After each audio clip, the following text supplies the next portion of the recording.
స్టార్ల సినిమాల విడుదల తేదీలు మళ్లీ మారుతున్నాయి. సంక్రాంతి సీజన్ నుంచి భీమ్లా నాయక్ పక్కకు తప్పుకోవడంతో లెక్కే మారింది. ఒకటి కాదు రెండు కాదు, మొత్తంగా డజన్ మూవీల రిలీజ్ డేట్లు మార్చాల్సి వచ్చింది.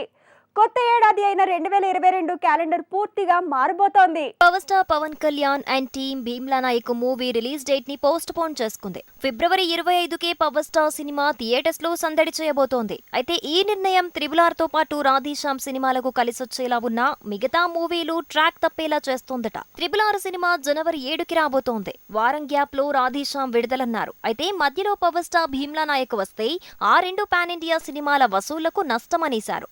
అక్కడే పవన్ తో పాటు భీమ్లా నాయక్ నిర్మాతలు వాయిదా నిర్ణయం తీసుకున్నారు. దీంతో పాన్ ఇండియా సినిమాలకు నిర్ణయం కలిసొచ్చే ఛాన్స్ ఉంది. త్రిబుల్ జనవరి 7కి కొత్త సంవత్సరం వేడుకల్ని తీసుకురాబోతోంది.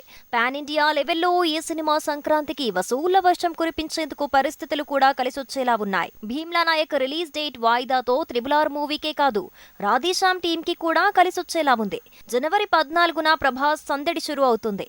అలా 2022 క్యాలెండర్ పూర్తిగా పాన్ ఇండియా మూవీల సందడితోని మొదలవుతోంది. జనవరి నెలంతా పాన్ ఇండియా మూవీల హవానే ఉండబోతోంది. 2-3 చిన్న సినిమాలున్నా ఆ నెల మాత్రం త్రిబుల్ రాధేశ్యామ్ లాంటి పాన్ ఇండియా ప్రాజెక్ట్ హల్చల్ తోని సరిపోతోంది.